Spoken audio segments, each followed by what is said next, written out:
अल्पवयीन मुलगी पळवून नेली म्हणून केस लावली. हा, पळवून नेली. 363 367 टाकायचं पोलिसांच्या बाजूने. 363 366. मी 7 दिवस सेंट्रल जेलमध्ये राहतो. आता मी जेव्हा आमचं जुळलं दोघांचं प्रेम, तेव्हा ती 16 वर्षाची होती, मी 20 वर्षाचा होतो. दोघे अल्पवयीन होतो. आता अल्पवयीन असताना सरिताताई तुम्ही साक्षी आहे, आम्ही दोघं कयामत से कयामत पिक्चर पाहायला गेलो.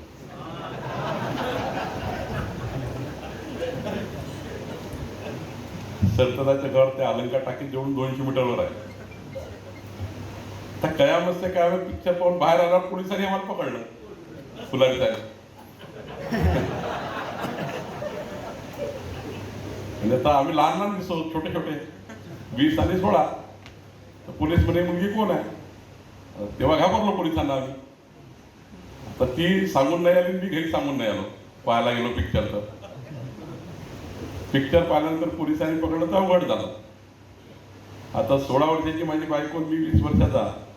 ती ना घरी सांगतायत आणि मला ना सांगतायत काय केलं आम्ही. पिक्चरच पाहिला होता.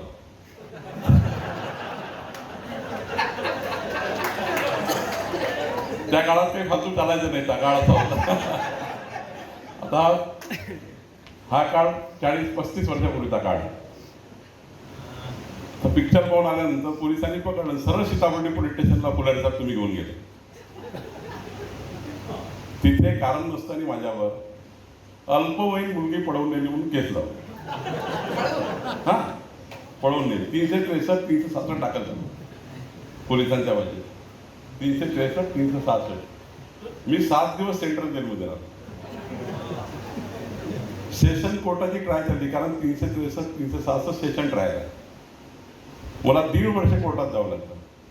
माझी बायको जी झाली आहे ती वारंवार सांगायची, मी पळून नाही आलो, मी दोघे पिक्चर पाहायला आलो, मला कोणी पळून नेलं नाही. पोलिसांना ती वारंवार सांगायची, मी काही पळून नाही आली आहे, मी पिक्चर पाहायला आली आहे. पण नाबालिक मुलीचं बयान घेतं कोण? तिच्या आईवडिलाचं बयान घेतलं. आईवडिलांनी सांगितलं हो बाई. आता नाबालिक असल्यामुळे तिचं त्यावेळी पोलिसांनी बयान काही ॲक्सेप्ट केलं नाही. आणि पोलिसांनी आईवडिलाचं बयान घेतलं, तिच्या भावाचं बयान घेतलं. आईवडिलाला काही माहीत नाही, भावाला काही माहीत नव्हतं काय झालं, हे पिक्चर पाल केली की कशाला गेले. त्यांनी स्टेटमेंट देऊन टाकलं, होय आमची मुलगी गायब झाली. तर खरं तर अशा घटना घडतात जीवनामध्ये.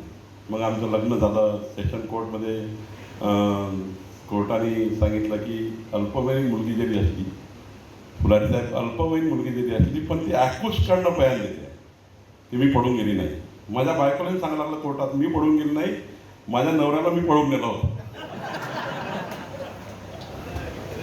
आता इतक्या वर्षानंतर 37 वर्षानंतर एक इन्फ्लुएन्सर धाराशिवचा, तो माझ्या जीवनावर टीका करतो आत्ता 4 दिवसापूर्वी.